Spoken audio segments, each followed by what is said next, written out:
الحمد للہ وحدہ والصلاة والسلام علی من لا نبی بعد۔ حضرات گرامی، کل انتہائی اختصار کے ساتھ سورہ یوسف کے حوالے سے چند باتیں آپ کے سامنے پیش کی گئی اور آج بھی بہت مختصر انداز میں کچھ باتیں اسی صورت کے حوالے سے آپ کے سامنے پیش کی جائیں گی، کیونکہ آج کی تراویح میں جو صورتیں پڑھی گئی ہیں اس حساب سے ہم پیچھے رہ جاتے ہیں، کیونکہ سورہ رعد ہے، سورہ ابراہیم، سورہ ہند اور سورہ نحل کی بعض آیتوں کی تلاوت کی گئی۔ گفتگو یہاں ختم ہوئی تھی کل کے درس میں کہ اللہ تعالیٰ نے بڑی حکمت و مصلحت کے ساتھ، کیونکہ اللہ تعالیٰ کے ہر کام میں حکمت ہوتی ہے، مصلحت ہوتی ہے، بسا اوقات بلکہ اکثر اوقات ہم اللہ تعالیٰ کی ان حکمتوں کو نہیں سمجھ پاتے، لیکن جب وہ چیز واقع ہو جاتی ہے، اس کا نتیجہ ہمارے سامنے آ جاتا ہے تو وہ حکمتیں ہم پر ظاہر ہو جاتی ہیں۔ تو بڑی حکمت و مصلحت کے ساتھ اللہ تعالیٰ نے حضرت یوسف علیہ السلام کو مصر کے وزارت تک پہنچا دیتا۔ جب ان کی پاک دامنی ظاہر ہو جاتی ہے، عزیز مصر کی بیوی کا لگایا ہوا یہ نظام جھوٹا ثابت ہو جاتا ہے اور وہ جیل سے نکل کر کے بادشاہ کے دربار میں پہنچتے ہیں، تو بادشاہ ان کو پیشکش کرتا ہے کہ استغفر نفسی، کہ میں ان کو اپنا قریبی بناؤں گا، اپنے لیے خاص بناؤں گا۔ پھر کچھ گفتگو سنید کے بعد، آپسی گفتگو کے بعد بادشاہ ان سے کہتا ہے انک اليوم لدینا مکین، کہ آج کے دن آپ میرے پاس مکین رہنے والے اور امانت دار۔ حضرت یوسف علیہ السلام کو اس موقع پر یہ بات سوچتی ہے کہ اس خواب کی تعبیر بادشاہ نے پوچھی ہے، اس سے اندازہ ہوتا ہے کہ اس کے بارے میں یا اس کے حل کے بارے میں اس کو کمال کوئی نہیں یا تجربہ نہیں، تو خود ہی پیش کر سکتے ہیں کہ مجھ کو خزانے کا وزیر بنا دیا ہے۔ کیوں؟ کیونکہ میں حفیظ بھی ہوں، حفاظت کرنے والا بھی ہوں اور علیم بھی ہوں۔ کیسے حفاظت کی جائے گی، کیسے 7 سال تک ہونے والے پیداوار کی حفاظت کی جائے گی، اس کے بارے میں مجھے علم ہے۔ قرآن نے یہاں بیان کیا ہے کہ انہوں نے خود پیش کی تشکیل اجعلنی علی خزائن الارض انی حفیظ علیم، کہ مجھے زمین کے خزانے پر مقرر کر دیجیے، میں حفاظت کرنے والا، جاننے والا۔ یعنی کیسے وہ 7 سال تک جو فصلیں اگیں گی اس کی حفاظت کیسے ہوگی، مجھے اچھی طرح سے اس کے بارے میں علم ہے۔ بہرحال بادشاہ ان کو وزارت سونپ دیتا۔ اللہ تعالیٰ نے یہاں ایک اہم تبصرہ کیا ہے جو ہمارے لیے عبرت اور سبق اور ہم سب کے لیے قیامت تک آنے والے تمام اہل ایمان کے لیے، کہ اللہ تعالیٰ کس طرح سے عروج و ترقی عطا کرتا ہے، خاص کر ایسے لوگوں کو جو مختلف مسائل و مشکلات سے گزرتے ہیں، جو اپنے ہی لوگوں کے حسد و جلن کا شکار ہوتے ہیں، کیسے اللہ تعالیٰ ان کو اٹھاتا ہے اور بلند کرتا ہے۔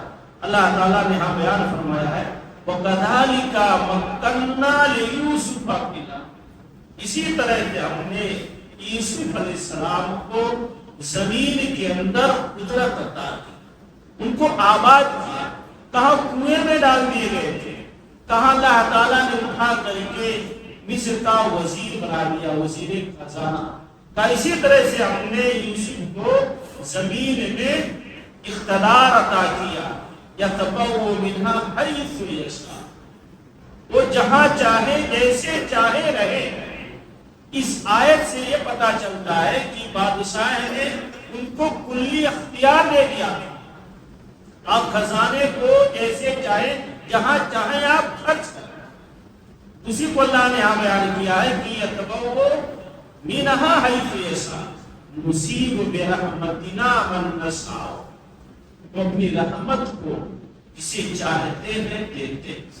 اقتدار، قوت، قیادت، سیادت، یہ بھی اللہ تعالیٰ کی رحمت۔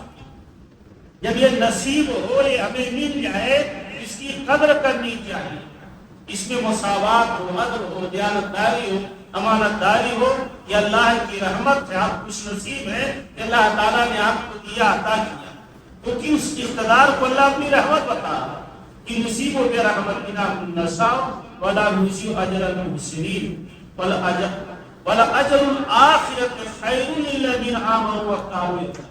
یہاں بھی چل کے ایک اور اہم بات بیان کی اللہ تعالیٰ کہ یہ ساری چیزیں دنیا میں بھی اور آخرت میں بھی ان کو نصیب ہوتی ہیں جو مومن بھی ہوتے ہیں اور متقی بھی ہوتے ہیں، تقوی اختیار کرنے والے ہوتے ہیں۔ کس طرح سے حضرت یوسف علیہ السلام کو دعوت گناہ دیا گیا، بار بار ورتایا گیا، لیکن انہوں نے اپنے آپ کو بچایا، پاک کامی اختیار کی۔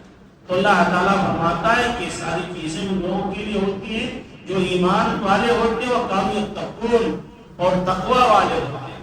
اس کے بعد پھر واقعات ہیں کہ 7 سال تک خوب پیداوار ہوئی، گلے کی حفاظت ہوتی رہی، پھر 7 سال کے بعد قحط ہوئی، اور نہ صرف مصر بلکہ مصر کے اطراف کے علاقے بھی یہ قحط یہ فلسطین کے علاقے تک پہنچے۔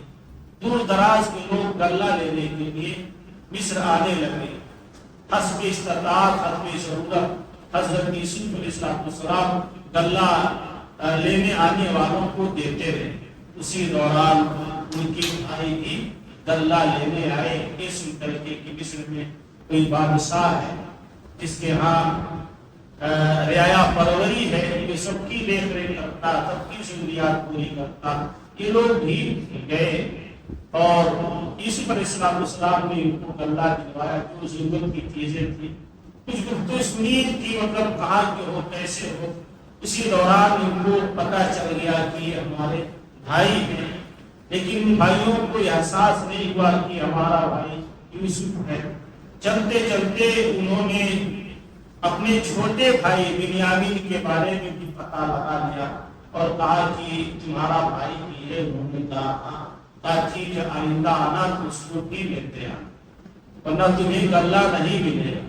قرآن میں ہے کہ جاتے وقت جو پونجی جو بدلے میں کچھ رقم وغیرہ ہوتی تھی، اس کو انہوں نے ان کے پونجی میں غلے میں ڈال دیا۔ جب واپس پہنچے اور اپنے والد سے کہا کہ ہمارے ساتھ بڑا اچھا برتاؤ کیا بادشاہ نے، لیکن کہا ہے کہ اپنے چھوٹے بھائی کو لے کر آنا ورنہ ہم تمہیں غلہ۔ حضرت یعقوب علیہ السلام کو تھوڑا سا پھر حدثہ پیدا ہوا، اس سے پہلے یوسف کو ہم نے ضائع کر دیا ہے، کہیں یہ بھی ضائع نہ ہو جائے۔ لیکن جب دیکھا گیا کہ سامان میں ان کی رقم واپس آ گئی ہے تو بہت خوش ہوئے وہ لوگ، اور حضرت یوسف علیہ السلام نے غالباً اسی لیے رکھوا دیا تھا کہ پیسہ ہوگا تبھی دوبارہ غلہ لینے آئیں گے۔ ظاہر سی بات ہے اس کے لیے کھانے پینے تک کے اسباب نہیں، اس کے پاس رقم و پیسے کہاں ہو سکتے۔ 12 اس سے خوشی ہوئی، اور پھر کچھ دنوں کے بعد وہ لوگ آئے اور بنیامین کو بھی لے کر کے آئے، اور اس کے بعد پوری تفصیل ہے کہ ان کے والد نے کہا تھا ایسے کیسے الگ الگ دروازوں سے داخل ہونا۔ بہرحال پہنچے، پھر ملاقات ہوئی۔ حضرت یوسف علیہ السلام نے اپنے چھوٹے بھائی سے بہت ساری باتیں معلوم کی، اور خواہش بھی ہوئی کہ کچھ دنوں تک اپنے پاس رکھ لیں۔ جب یہ قافلہ بھی روانہ ہوا تو ایک بہانے سے انہوں نے اپنے بھائی بنیامین کے سامان میں اپنا وہ خاص پیالہ جو قرآن نے استعمال کیا ہے اس کو رکھوا دیا۔ اس کے بعد جب قافلہ چلنے لگا تو یہ ہوا کہ بادشاہ کا مخصوص پیالہ یہ تو غائب ہو گیا ہے۔ ان کو آواز دی گئی، انہوں نے کہا بھائی ہم لوگ ایسے نہیں، ہم کسی غلہ لینے آتے ہیں، اور تلاشی لی گئی. سب سے پہلے ان بھائیوں کی تلاشی لی گئی جن کے ہاں نہیں تھا کہ بنیامین کو، تاکہ گھر شبہ نہ ہو کہ رکھ کر کے ان کی تلاشی لی گئی. اس کے بعد جب ان کے سامان میں وہ پیالہ پایا گیا تو حضرت یوسف علیہ السلام نے کہا کہ ہم کو سزا کے طور پر رکھ دیں. بعض بھائیوں نے کہا نہیں ان کی جگہ پر ہم کو رکھ دیں. کہا نہیں ایسا نہیں ہوگا، جس نے غلطی کی اس کو یہ سزا ملے گی. بہت پریشان ہوئی. قرآن نے بیان کیا تھا اس پر بڑا بھائی تاکہ ہم واپس ہم نہیں جائیں گے. اس سے پہلے ہم نے والد کو تکلیف دی ہے. یوسف کے بارے میں ہم کھڑے نہیں اترے تھے. برابر وہ لوگ واپس گئے اور پھر پورا واقعہ بیان کیا. یوسف علیہ یعقوب علیہ السلام پھر سے غمگین ہوئے. ان کا پرانا زخم بھرا ہو گیا. لیکن نبی تھے، پھر صبر کیا اور کہانی تلاش ہو، پھر سے تلاش ہو جاؤ ڈھونڈو، ہو سکتا اللہ تعالیٰ سب کو اکٹھا. اس کے بعد جب تیسری مرتبہ بھائی آئے تو حضرت یوسف علیہ السلام نے اور زیادہ ان کو پریشان نہیں کرنا چاہا. یہاں قرآن نے بیان کیا ہے کہ انہوں نے بہت ہی حکمت کے ساتھ اور بڑی ہی نرمی کے ساتھ ان بھائیوں سے پوچھا کہ کیا تمہیں معلوم ہے جو تم اس سے پہلے اپنے بھائی یوسف کے ساتھ کر چکے ہو؟ تب ان کو لگا کہ مطلب اب تک اتنا لمبا عرصہ گزر چکا تھا، کسی کے ذریعہ یوسف کا نام نہیں سنا گیا، اور یہ بھی ہم سے مخاطب ہو کر کے کہ تم نے جو کیا ہے یوسف کے ساتھ. کئی ایسے قرائن، کئی ایسی چیزیں پیش ہوئی کہ ان کو شبہ ہو گیا کہ ہو نہ ہو یہی یوسف ہے. کہہ رہے تھے کہ شاید آپ ہی یوسف ہیں.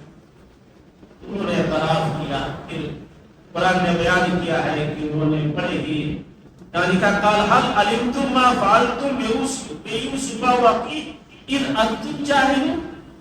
ایک چیز اور تسلی، ایک تم نادان تھے، کیا تمہیں معلوم ہے کہ تم نے کیا کیا یوسف اور اس کے بھائی کے ساتھ جب تم نادان تھے؟ قالوا انک لانت یوسف، کہا کہ شاید آپ ہی یوسف ہیں. قال انا یوسف ھذا اخی، کہا میں یوسف ہوں اور میرا بھائی ہے. قد من اللہ علینا، قرآن نے یہاں تبصرہ کیا ہے کہ حضرت یوسف نے کہا قد من اللہ علینا، اللہ تعالیٰ نے ہم پر احسان کیا.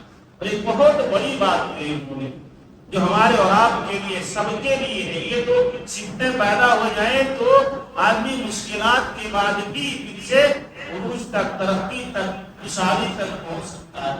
انہوں نے کہا انہ من یتقی ویصبر، یہ اللہ کا فضل کرم احسان ہم شخص کو نصیب ہو سکتا ہے جو تقوی اختیار کرے اور صبر. تقوی بھی انہوں نے اختیار کیا، زبردست تقوی اختیار. اور بنا قصور و غلطی کے کئی برس تک جیل میں یہ مبتلا رہے، وہاں بند رہے، اور جس شخص سے کہا اس سے وہ بھی جا کر کے بھول گیا. برسوں بعد آیا تو اس سے بھی نہیں کہا کہ ہم نے تم سے چھوٹا سا مطالبہ کیا تھا، چھوٹا سا کام کیا تھا، اس کو بھی تم نے نہیں پورا کیا. تو کہا کہ ایک چیز تقی وجہ سے جو تقوی اختیار کرے اور صبر کرے. صبر ایک بہت اہم چیز ہے، بہت بنیادی چیز ہے، خاص کر ذاتی معاملات میں یہ صبر بہت بنیادی چیز ہے. قرآن کی کئی آیتیں ہیں کہ ان اللہ مع الصابرین، اس سے پہلے گفتگو ہو چکی ہے کہ فاستعینوا بالصبر والصلاۃ، صبر کے ذریعہ اور نماز کے ذریعہ اللہ سے مدد. صبر مطلب نہیں ہے کہ ہم بزدل ہو گئے. صبر کا معنی یہ ہے کہ ہم نے اپنے معاملے کو اللہ کے سپرد کر دیا، اللہ کے حوالے کر دیا، اللہ کو اپنا وکیل بنا لیا. اب اللہ اس معاملے میں کارروائی کرے گا. اس لیے اللہ تعالیٰ کی مدد آ جاتی ہے جو بندہ صبر کرتا ہے. فإن اللہ لا یضیع اجر المحسنین. ایک بات اور ہے یوسف نے کہی کہ اللہ تعالیٰ، یا اللہ کا بھی کون ہو سکتا ہے کہ اللہ تعالیٰ احسان کرنے والوں کو، اچھا کام کرنے والوں کے اجر کو ضائع نہیں کرتا. بہرحال حضرت یوسف علیہ السلام نے اپنے بھائیوں کو اچھی طرح سے رکھا اور پوری قمیص دی، تاج آ کر کے والد کو اور پورے خاندان کو سب کو لے کر کے آؤ.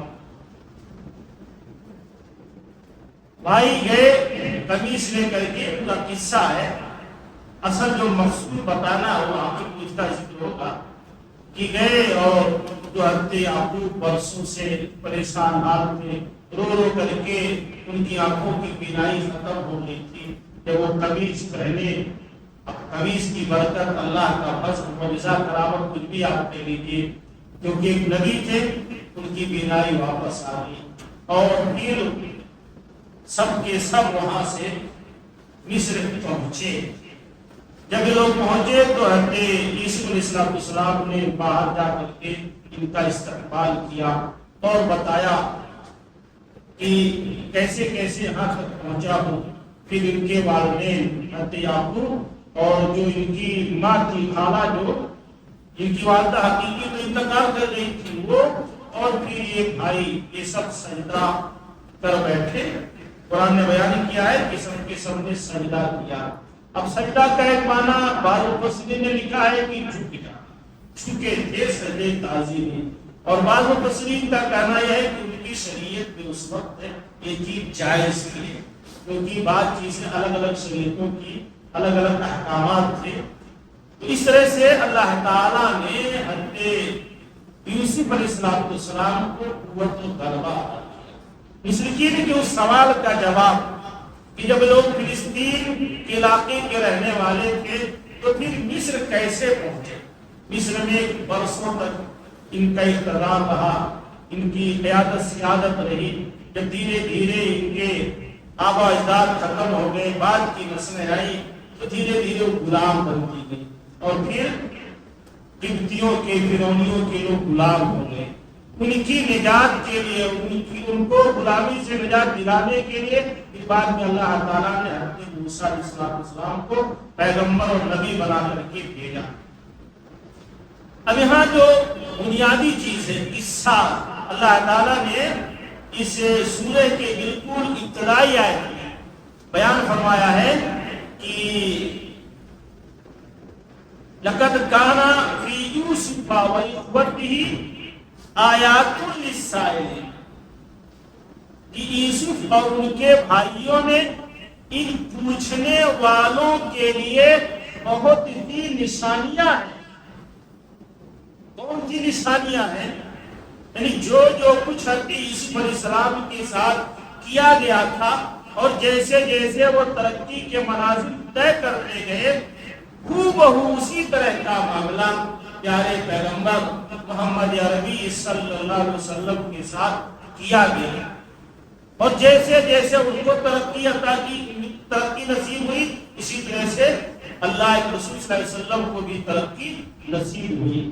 بعض مفسرین نے کئی چیزوں میں مماثلت اور مشابہت بیان کی. ایک چھوٹی سی کتاب ہے سورہ یوسف کی تفسیر پر، بڑی مشہور اردو میں وہ کتاب وہ پڑھنا چاہیے، قاضی سلیمان سلمان پوری رحمہ اللہ کی الجمال والکمال. اردو زبان میں اس سے اچھی اور مختصر تفسیر سورہ یوسف کی اب تک نظر میں نہیں آئی. الجمال والکمال بڑی اچھی تفسیر ہے، مختصر ہے. تو مولانا قاضی سلیمان منصور پوری رحمۃ اللہ علیہ نے کئی چیزوں میں مشابہت بیان کی ہے. در حقیقت اس آیت کی بیان تفسیر کی ہے کہ پوچھنے والوں کے لیے یوسف اور اس کے بھائیوں میں کئی نشانیاں. وہ مشابہت کیا اللہ کے رسول کی اور حضرت یوسف کی، انہوں نے بیان فرمایا ہے کہ پہلی مشابہت یہ ہے کہ حضرت یوسف علیہ السلام کی زندگی کا آغاز خواب سے ہوا. انہوں نے خواب دیکھا، اپنے والد یعقوب سے بتایا کہ ہم نے خواب دیکھا ہے کہ سورج، چاند، 11 ستارے یہ سب ہم کو سجدہ کرنا. اللہ کے نبی صلی اللہ علیہ وسلم کی وحی کا آغاز بھی خواب سے ہوا. نبوت رسالت سے پہلے سیرت کے درس میں بتایا گیا کہ اس سے پہلے آپ کو سچے سچے خواب آتے تھے. تو یہ پہلی مشابہت. دوسری انہوں نے بہت تفصیل سے بیان کیا ہے. دوسری مشابہت یہ نقل کی ہے کہ حضرت یعقوب کو جب خواب آیا، حضرت یوسف کو جب خواب آیا تو انہوں نے اپنے والد حضرت یعقوب سے بیان کیا. اور اللہ کے نبی پر جب پہلی وحی نازل ہوئی تو آپ کی بیوی حضرت خدیجہ رضی اللہ تعالیٰ عنہ آپ کو لے کر کے ورقہ بن نوفل کے پاس گئے۔ حضرت یعقوب نے کہا کہ اس خواب کو بھائیوں سے نہ بتانا، ورنہ شیطان ان کے دلوں میں حسد پیدا کرے گا، تمہیں نقصان پہنچا سکتا ہے۔ ورقہ بن نوفل نے جب سنا اللہ کے نبی کی بات کو تو کہا کہ یہ وہی فرشتہ ہے جو موسیٰ پر نازل ہوتا تھا، کاش اس وقت میں طاقتور رہتا، زندہ رہتا جب آپ کی قوم آپ کو نکال دے۔ جیسے وہاں خطرہ تھا کہ بھائی نقصان پہنچائیں گے، ایسے ان کو بھی خطرہ ہوا کہ آپ جیسے ہی اپنی دعوت کا آغاز کریں گے آپ کی قوم آپ کی دعوت دشمنی پر آمادہ ہو جائے گی اور آپ کو آپ کے گھر سے نکال دے گی۔ تیسری چیز کہ یعقوب علیہ السلام نے اس خواب کے سننے کے بعد حضرت یوسف علیہ السلام سے کہا تھا کہ اللہ تعالیٰ نے تمہیں چن لیا، تمہیں بڑا آدمی بنا لیا۔ ایسے ہی اللہ کے نبی صلی اللہ علیہ وسلم کو اللہ تعالیٰ نے امت محمدیہ کے لیے چن لیا، آپ کو خاتم النبیین اور آخری نبی رسول بنا کر کے بھیجا۔ کئی اور چیز ہے، اس میں سب سے اہم بنیادی چیز آپ یہ جان لیجیے کہ حضرت یوسف علیہ السلام کا کنویں میں ڈالا جانا یہ ان کے مصر جانے کا سبب بنا۔ پیارے پیغمبر کا مکہ سے ہجرت کر کے مدینہ جانا، پھر سے مکہ پر آ کر کے فتح کرنے کا سبب بنا، قیادت و سرداری کا سبب بنا۔ وہاں کنویں میں ڈالے گئے تو مصر کے بادشاہ آپ گھر سے نکالے گئے تو اللہ تعالیٰ نے آپ کو قیادت سرداری کی مقام و مرتبہ دیا، پھر سے آپ فاتح بن کر کنویں میں 10 لوگوں نے ڈالا تھا کہ ان کی زندگی ختم ہو جائے۔ ہجرت کے موقع پر ہمارے نبی صلی اللہ علیہ وسلم کو تقریباً 2 درجن سے زیادہ لوگوں نے رات بھر گھیراؤ کیا تھا کہ ایک بارگی آپ پر حملہ کر کے آپ کا خاتمہ کر دیا ہے۔ لیکن جیسے یوسف علیہ السلام کی اللہ تعالیٰ نے حفاظت کی، ایسے پیارے پیغمبر کی اللہ تعالیٰ نے حفاظت کی، سب کے سب نگرانی کرتے رہے اور آپ حضرت علی رضی اللہ تعالیٰ عنہ کو اپنے بستر پر سلا کر کے کچھ آیتوں کی تلاوت کرتے ہوئے نکل گئے، سب کی آنکھیں بندی کی بندی رہ گئی، لوگوں کے احساس ہی نہیں ہوا کہ کب محمد صلی اللہ علیہ وسلم ان کے درمیان سے نکل گئے۔ تو یہ کچھ مشابہت ہے، میں بہت تفصیل سے نہیں بیان کر سکتا۔ حضرت یوسف علیہ السلام کو جب اقتدار قوت حاصل ہو گئی، بھائیوں نے اپنی غلطی کا اعتراف کر لیا۔ انہوں نے کیا کہا تھا؟ لا تثریب علیکم اليوم، آج تم پر کوئی سزا نہیں، کوئی سرزنش نہیں، کوئی ڈانٹ ڈپٹ نہیں، جاؤ تم سب آزاد۔ یہی چیز اللہ کے نبی نے فتح مکہ کے لیے، فتح مکہ کئی برسوں کی محنت مشکلات کے بعد اللہ تعالیٰ نے آپ کو سکون نصیب کیا، آپ مکہ میں فاتح کی حیثیت سے داخل ہوئے اور مکہ کے بڑے بڑے مجرمین آپ کے سامنے موجود تھے۔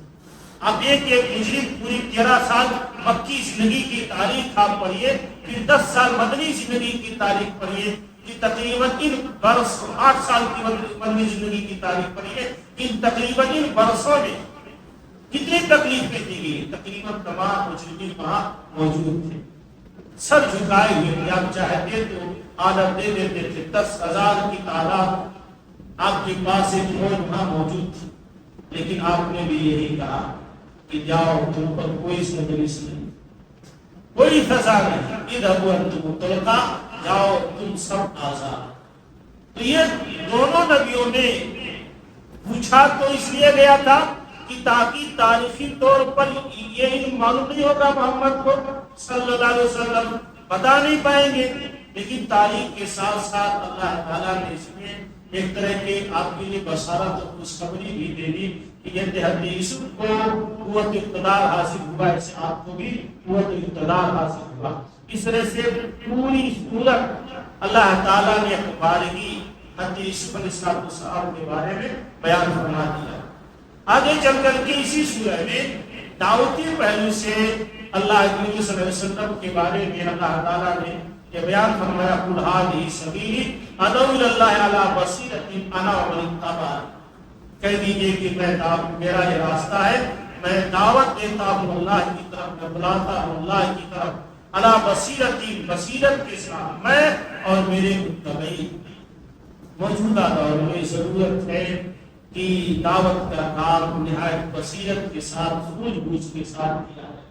شروع کے درس میں نے بتایا تھا کہ آج کے حالات میں ہمیں کرنا کیا ہے، اپنوں میں نہ کر کے غیروں تک پہنچنا ہے۔ ہمارے تعلق سے جو غلط فہمیاں ہی نہیں بلکہ نفرتیں پیدا ہوتی جا رہی ہیں، اس کو کیسے ختم کیا جائے گا، اس میں سے چند باتیں میں نے شروع کے درس میں بیان کی تھی کہ ہمارے جن سے تعلقات ہیں ہم ان سے ملیں، اپنے دین کی باتیں، اسلام کی باتیں ان کے سامنے رکھیں۔ اور اس وقت سب سے اہم اور بنیادی چیز میرے بھائیوں جو میرے ذہن میں آ رہی ہے، اس دعوتی کاج کے ساتھ ساتھ ہمارے اکابرین کے لیے ضروری ہے کہ ہم ان تنظیموں کو جو ہمارے لیے زہر کھول رہی ہیں، ان پارٹیوں کو جو ہمارے خلاف ہمیشہ زبان کھولے ہوئے ہیں، ہم ان کو مذاکرات کی میز پر لائیں۔ مذاکرات مطلب سمجھوتے کی میز پر، یہی ہمارے لیے آخری شکل ہے کہ ہم سمجھوتے کی شکل اختیار کریں، ان کے درمیان کی غلط فہمیاں پیدا کریں، تو ہو سکتا اللہ تعالیٰ دلوں کو پھیر دے۔ کیونکہ اس سے پہلے بھی میں نے بتایا حقیقت بھی ہے، ہمارے پاس وہ عسکری طاقت نہیں ہے، نہ ایک پوزیشن پہ ہے کہ ہم کچھ کر سکیں۔ یہی ہے حکمت کے ساتھ، بصیرت کے ساتھ کہ اپنی باتیں ہم ان تک پہنچائیں اور ان کو مذاکرات کی میز پر لائیں۔ ہمارے تعلق سے جو غلط فہمیاں ہیں ہم ان کو دور کریں۔